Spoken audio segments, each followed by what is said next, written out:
В моей стране уже 21 день идет война. В этом видео мы не будем обсуждать политику, но я расскажу вам, что сейчас происходит в Украине, и поделюсь своими личными переживаниями и опытом. В Украине сейчас идет война, полномасштабное вторжение России. Это не спецоперация, это не денацификация или разоружение, это война. Это вторжение на чужую территорию с целью захватить власть или территорию. В подробности вдаваться мы не будем. По крайней мере, в этом видео. Как вы понимаете, 24 числа мой день пошел немножко не по плану. Я проснулся в 4 утра, и моей задачей было разбудить девушку и отправить ее на съемку. Да, съемки начинаются так рано. Это абсолютно нормально. И я по привычке взял телефон в руки, время еще было, начал листать Инстаграм, Телеграм и услышал громкие взрывы. В большом городе громкие звуки — это не редкость. Там может газовый баллон взорваться, может быть ДТП, может быть на стройке что-то упасть. Но в этот момент я четко понимал, что происходит. От взрывов проснулась моя девушка, и она спросила, что это. А я даже не знал, что ей ответить. Я понимал, я понял, что происходит. Я просто это, не знаю, просто осознание еще не пришло. То есть ты в моменте мозгами понимаешь, что началось, но ты даже не можешь осмелиться это озвучить, произнести вслух. Дальше все очень было сумбурно, спонтанно, то есть новости, паблики везде начали постить взрывы там, Украину начали бомбить, что происходит, непонятно. Ты долгое время не можешь осознать происходящее. Мы, как довольно-таки адекватные и сознательные люди, понимаем, что нет смысла паниковать, что-то дергаться, бежать, убегать и так далее, потому что это спонтанные, глупые, необдуманные решения. Проснулись, позавтракали, начали следить за ситуацией, разбираться, что происходит. В тот день... Что в тот день? Мы как могли пытались не поддаться панике и делать максимально обдуманные действия. Как вы понимаете, на съемку никто не поехал, но мы собрались, сели в машину очень быстро и поехали в район, где проживает моя девушка, чтобы она заехала домой, забрала документы, деньги и минимальный набор вещей в случае, если понадобится срочная эвакуация. В моем телеграм-канале вы могли наблюдать от первого лица, что происходило в Киеве тем утром. Были ужасные пробки, ужасные очереди на заправке, невероятного уровня заторы по всем ключевым дорожным развязкам. То есть все мосты стояли полностью. Туда мы доехали без проблем, а вот обратно было ехать проблематично. И нам нужно было еще заехать в центр, на Подол, в офис, забрать рабочий ноутбук. И, соответственно, чтобы подобраться туда, я решил как бы объехать всю пробку и двигаться снова против шерсти. В принципе, это сработало, добрались мы туда тоже относительно быстро, и оттуда уже решено было ехать домой и по ситуации действовать. Вернувшись домой, и очень стараясь не поддаться панике, я не делал ничего. Абсолютно ничего. Я просто сидел и мониторил новости, наблюдал за ситуацией, пытался понять, что происходит и что делать дальше. Девушка же моя убедительно намекала на том, что нужно собрать тревожный чемоданчик и что-то дальше делать. Я же на эту провокацию не поддался. Мы покушали, по-моему, легли спать в надежде, что мы проснемся и все будет хорошо, что этот кошмарный сон закончится и все это было неправда. Но, к сожалению, так не бывает. Мы проснулись, взрывы продолжались. Девушка практически насильно заставила меня собрать этот гребаный тревожный чемоданчик и очень просила меня связаться с друзьями, у которых есть неподалеку частный дом, с мыслью о том, что в подвале частного дома будет переночевать безопасней, чем в огромном бетонном строении с подвалом и огромным количеством прочных стен. Я, конечно же, на все это поддался, лишь бы мне мозг не выносили, и мы поехали к моему другу. Слава богу, он живет тут недалеко, и добраться туда вообще не стоило никакого труда. И все, что мы там делали, первые 2 часа просто сидели и втыкали в новости. И слегка обсуждая, что происходит, пытаясь разобраться в этом. Я же решил постримить. В тот вечер во всех СМИ очень сильно нагнетали, что в 3 часа ночи будет бомбежка. Конечно же, этот момент все ждали. Все ребята спустились в подвал, там еще пришли хозяева дома. Бабушки, дедушки, все сидели в этом подвале, как будто Вторая мировая война, я не знаю, это было очень странное ощущение. Я же стоял на улице и ждал. Ждал, что же будет, потому что я железно был уверен, что ничего не будет. Простояв на улице на холодном морозе 1,5 часа, полная тишина. Полная тишина во всем Киеве. И без задней мысли я отправился спать. Было достаточно дискомфортно, потому что я оставался в одежде, лежал на матрасе без постельного белья, укрывался каким-то покрывалом, и кошечка уже начала успокаиваться, как бы для животных на новом месте это всегда стресс, улеглась рядом со мной, и я уже начинал засыпать. И только слышу. Что-то пролетело. Потом второй звук. Взрыв. Огромный, громкий, сильный взрыв, от которого трясется дом. Просто все окна, да, целиком дом трясется, вибрация, вот как на телефоне, только представьте в масштабах целого дома. Это взорвалась ракета. Точнее, не взорвалась ракета, это ПВО сбило крылатую ракету прямо в 500 метрах от дома, в котором мы находились. Я, конечно же, в момент взрыва, как адекватный человек, в скобочках нет, вместо того, чтобы бежать в подвал и прятаться, беру в руки телефон, иду к окну и начинаю все это дело снимать. Соответственно, видео, которое я снял, в тот день разлетелось по всем пабликам, по всем СМИ. Оно было абсолютно везде, потому что оно было снято качественно, как бы оператор. Вот. И после этого взрыва я уже уснуть не смог. Хотя других взрывов после этого не было. В тот день осколки этой ракеты там попали в какой-то многоэтажный дом, он загорелся. Другие осколки попали в частный сектор, но вроде бы ничего не задело. Уснуть я не смог, лежал, крутился, но ничего у меня не получалось. Соответственно, на утро я был как овощ. Девушка очень просила, чтобы мы куда-то уехали из Киева. Ее на это накрутил отец, паникер, и она решила вместе с ним ехать в Черниговскую область. У них там какая-то то ли дача, то ли что, хрен его пойми. Я же ехать не хотел, я понимал, что я сейчас в таком состоянии, я не выспавшийся, я очень уставший, у меня был сильный стресс. Я понимаю, что в этом состоянии я не готов принимать решения, потому что эти решения могут быть ошибочными. Я говорю, не трогай меня, я ничего сейчас делать не буду, я тут. Вот, но я понимаю, что как бы делать-то что-то надо. Я решил взбодрить себя, пошел умылся, выпил кофе, как бы мозги начали соображать, я вернулся в реальность и понимаю, что есть смысл хотя бы уехать куда-то, недалеко от Киева, просто выспаться. Выспаться, чтобы на свежую голову понимать, что дальше происходит. Она решила ехать в Черниговскую область. Я решил ехать к своему деду в Киевскую область. Расстояние примерно такое же, просто немножко в другом месте. Мы собрались буквально за 5 минут, сели в машину, я отвез девушку обратно в ее район, передал ее отцу. Они там дальше начали собираться, закупаться продуктами и собираться уезжать. Мы же поехали в сторону выезда. Выехать из Киева на этот момент уже было проблематично, возводились блокпосты, и было непонятно, где пропустят, не пропустят. Была фейковая информация про мобилизацию, что всех забирают, что там не выехать, там уже закрыто, там уже взрывают, там уже враги, там уже танки, типа... Мы нашли относительно безопасный путь, мы поехали вообще лютыми селами. Это был сильно длинный маршрут по хреновой дороге, но при этом мы доехали без каких-либо проблем. Едем в какую-то лютую глухомань, где нету вообще ни машин, ни людей, ни строений. Кстати, опять какие-то... преграды. Мы выехали с Киева в сторону Харькова. У нас есть план занять позиции в лесу, и когда враг подберется к Киеву, мы нападем сзади. Перед выездом в деревню я обзвонил всех родственников, кто находился в Киеве, спросил, у кого как дела, кто что планирует делать.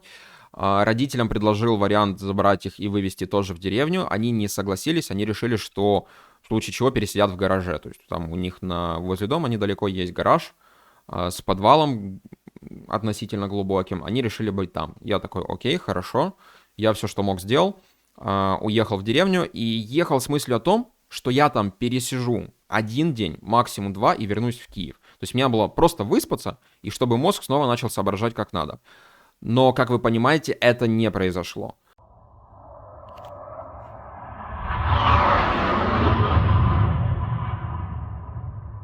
По той причине, что из всех источников, будь то знакомых, друзей или СМИ, интернета, телеграм-каналов, ты получал информацию в формате «Вот подожди, завтра все будет понятно». Вот подожди, вот завтра, вот послезавтра прям вообще все будет. Вот все вообще будет понятно. Либо другой вариант. Вот завтра Киеву жопа. Завтра Киев разбомбят. Киеву все. Просто завтра все вообще все уничтожат. Просто не едь, сиди, не двигайся, ничего не делай.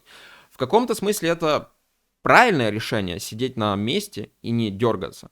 Но в моем случае это было правильно, если бы я остался в Киеве.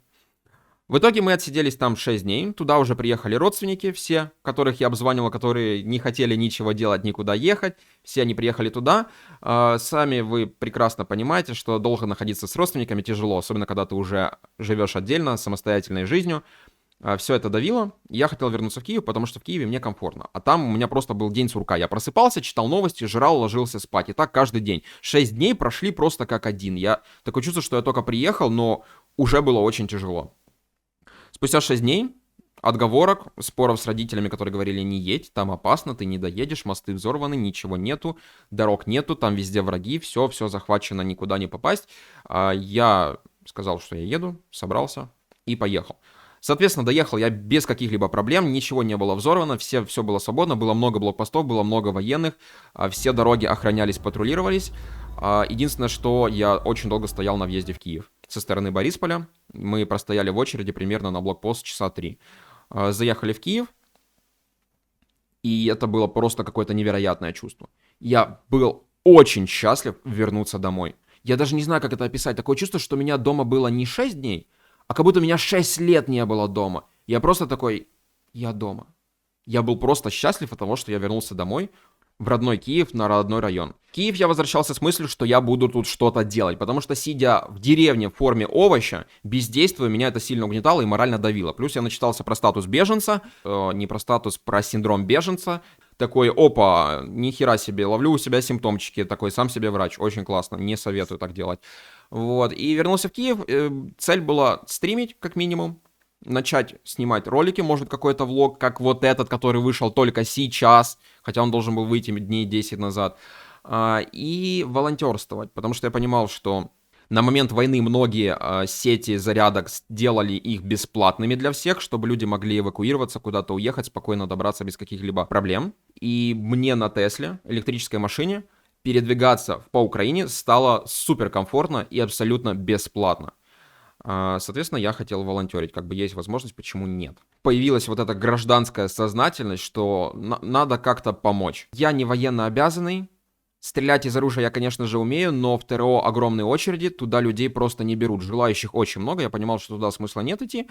Так получилось, что я связался с представителем Domino's Pizza, а на тот момент у них еще были продукты со складов, и они готовили бесплатно пиццу и раздавали нуждающимся, вот, всем, кто захочет. Мы набрали вот такую пачку и поехали ее развозить. На следующий же день девушка придумала для меня очередной охренительно крутой квест. Поехать в Черниговскую область и забрать ее. Потому что там у нее были проблемы со связью, так же самое, как и меня, давили родственники, и само нахождение там, синдром беженца и вот это вот все. Чтобы вы понимали, я думал, что мою деревню окружили враги, и из нее нельзя выбраться. А Черниговская область, я думал, что она вообще уже захвачена, это уже все, там все разбомбили, везде враги, никак туда не проехать. И я такой думаю: ну, поехали. Ну, я думаю, вы уже на этот момент понимаете, насколько я как бы рациональные действия, там, безопасность, вот это вот все, это прям не про меня. Вот, поехал, забрал ее. Доехать туда было не проблема, потому что пробок не было, полностью пустая дорога, по трассе очень быстро добрался туда, обратно же мы стояли опять в пробке тоже где-то 3-4 часа, на въезде в Бровары мы стояли очень долго. Но при этом меня эта вся ситуация очень бесила, потому что я понимал, что я стою в колонне, в очереди с людьми, которые убегают куда-то дальше.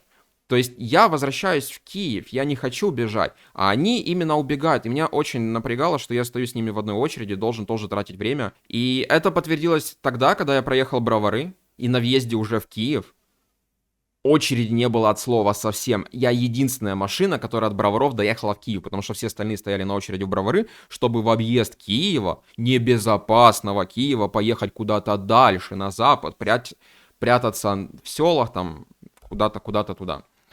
Вот, выставив эту очередь, потрепав нервы, сильно устав, вернулись домой. И дальше просто начались дни морального истощения и какого-то самобичевания, угнетения того, что ты сидишь и не знаешь, что тебе дальше делать. Работы, соответственно, нету. Да, я там ездил по городу, волонтерствовал, помогал, пробивал какие-то моменты, где какая еда есть, как где проехать быстрее и что вообще происходит в Киеве в целом. Девушка же все это время сидела просто в новостях 24/7, она в телефоне мониторит новости, переписывается с родственниками, что меня тоже сильно бесило, потому что я на тот момент уже понимал, новости читать нет смысла. Я перестал их мониторить ежесекундно, я их там читал 2 раза в день, утром и вечером, просто чтобы понимать там общую ситуацию, общую картину. Вот. И меня это сильно бесило, потому что мы находимся вместе, но мы как будто раздельно, то есть мы не могли пообщаться, как-то нормально обсудить, поддержать друг друга. Это было такое в одностороннем порядке, и меня это тоже сильно нагнетало. Плюс она все эти дни очень давила о том, что она хочет уехать куда-то дальше. Я вернулся в Киев, мне в Киеве хорошо, комфортно, а она хочет дальше уезжать. Я такой: хочешь, собирайся, едь. Вот, и она начала там общаться с родственниками, куда есть варианты уехать. Там, как оказалось, там есть какой-то дом между Тернополем и Львовом. Вот. По поводу... По поводу... По поводу дизморали. Девушка начала вынашивать этот план побега, если его так можно назвать, потому что на нее давили родственники, все эти взрывы, выстрелы, сирены. Охуенно у меня под окнами стрельба идет. Еще вы понимали, я не знаю, где-то стреляют, где-то там. Где-то там что-то происходит. Она не могла спать, и, соответственно, когда ты не даешь своему организму отдохнуть, психоэмоциональное состояние подрывается, и ты себя чувствуешь очень хреново. Вот, потому я в этом плане ее прекрасно понимаю, и четко ей дал понять, что если хочешь уехать, скажи мне. Типа, я завтра уезжаю, все, окей, не надо на меня давить, переносить вот это вот состояние, потому что паника очень заразна.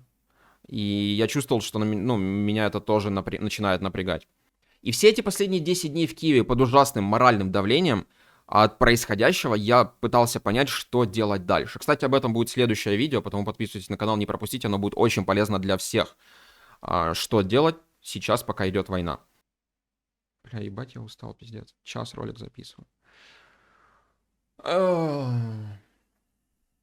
Я старался как-то стримить, пытался вот это видео записать неделю. Даже сейчас я пишу его уже час, хотя само видео будет, наверное, минут 15. Я по 10 раз перезаписываю какие-то фразы, дубли. Не могу правильно сформулировать речь, потому что мне просто тяжело до сих пор вернуться в какой-то ритм нормальной жизни, а не сидеть вот это в страхе, что будет завтра. И все последние 10 дней, находясь в Киеве под этим ужасным моральным давлением, что я говорю? И все эти дни... Я пытался... Что мне делать? Блядь! Я просто сейчас сижу, чтобы вы просто понимали, эта запись идет уже час с того момента, как я решил не перезаписывать дубли. Чтобы вы просто понимали, прямо сейчас, вот сейчас, а до этого было еще где-то 30-40 дублей, где я просто не мог начать запись видео. Я думаю, вы все охренительно заметили, как быстро потемнело. Нет, это не быстро потемнело, это я так долго пытаюсь дозаписать это видео. Очень тяжело формулировать мысли и довести вот эту историю по цепочке до конца, и не упустить ничего важного, при этом не налив тонну воды, которую вы слушали последние 10 минут, как мне кажется. Я пытаюсь взять себя в руки и вернуться к активной жизни, потому что нормальной ее сейчас не назовешь. А так как моя основная деятельность, которая кормила меня, это съемки, продакшн, оператор, называйте как хотите, ее на фоне событий последних 2 месяцев не было. И даже когда война закончится она не скоро, это все так быстро не восстановится. Потому я сейчас активно буду заниматься стримами, активно заниматься развитием этого YouTube-канала. Собственно говоря, я хотел поговорить про судьбу этого канала. Я очень сильно постараюсь ограничить количество политоты на этом канале, но буду продолжать снимать видео на тему текущих событий, потому что, как мне кажется, они могут быть полезными, смогут вас смотивировать, подбодрить или, может, объяснить вам какие-то моменты, не связанными с политикой. Это важно. Политику же я ставлю для своего Twitch-канала, там я сейчас активно стримлю, часто мы это обсуждаем, дискутируем с вами в чате, потом подписывайтесь на Twitch-канал, там стримы часто бывают даже ИРЛы, где я езжу, волонтерствую, развожу еду на посты или просто нуждающимся. Вот, это про Twitch-канал, про YouTube-канал я сказал. Также мы постепенно вернемся к контенту, который я изначально хотел делать. Это Теслы, это влоги, это реальная жизнь, что там происходит, какие-то моментики, встречи, какие-то интересные знакомства и подкасты. Очень важно, на этом канале я хочу сделать крупную рубрику по подкастам с интересными людьми. Даже находясь в Киеве, график сильно пошел по звезде, но я постепенно возвращаюсь как бы в ритм, привожу себя в чувство, возвращаю свои вот эти утренние ритуалы, о чем мы тоже, кстати, поговорим в следующих видео. То есть там утром проснуться, позавтракать, душик, зарядка, вот это вот все, которое как бы дает держать твое тело в тонусе, твое тело и сознание в тонусе. А в целом буду стараться все это наладить. Также хочу ответить на вопрос, который мне чаще всего задают везде, особенно в Инстаграме. Как ситуация в Киеве сейчас? Со своей колокольни скажу, да даже не со своей колокольни, это скорее сложив факты и какого-то своего понимания ситуации, плюс информацию от знакомых и из новостей, Киев сейчас это самое безопасное место, то есть столица страны это самое безопасное место, как ни крути. Да, тут есть взрывы, где-то что-то летают, взрывают, стреляют, но тем не менее здесь, как мне кажется, лично мне будет безопасно. Я не призываю вас тут либо оставаться, либо возвращаться, либо убегать. Это решение должны принять вы самостоятельно, по вашим ощущениям. Потому что важно понимать, что правильного выбора сейчас нету. Любую верность решения вы поймете только когда уже все закончится. Потому действуйте, как вам кажется лучше. Лично я остаюсь в Киеве и никуда отсюда уезжать не собираюсь. Но давайте так, не буду категоричным. Если в Киеве будет как в Харькове, когда его просто будут поливать градами и ракетами, то, возможно, я подумаю над тем, чтобы временно переехать в какое-то более безопасное место. Но, надеюсь, до этого не дойдет. Также предлагаю вам задавать вопросы, которые у вас остались или возникли в процессе нашей беседы. Возможно, темы, которые вы хотите, чтобы мы обсудили с вами. И в следующих видео я постараюсь их раскрыть по возможности. И на этом я закончу. Мне кажется, я и так вас утомил этим разговором. Все будет хорошо. Мирного неба вам. Покеда.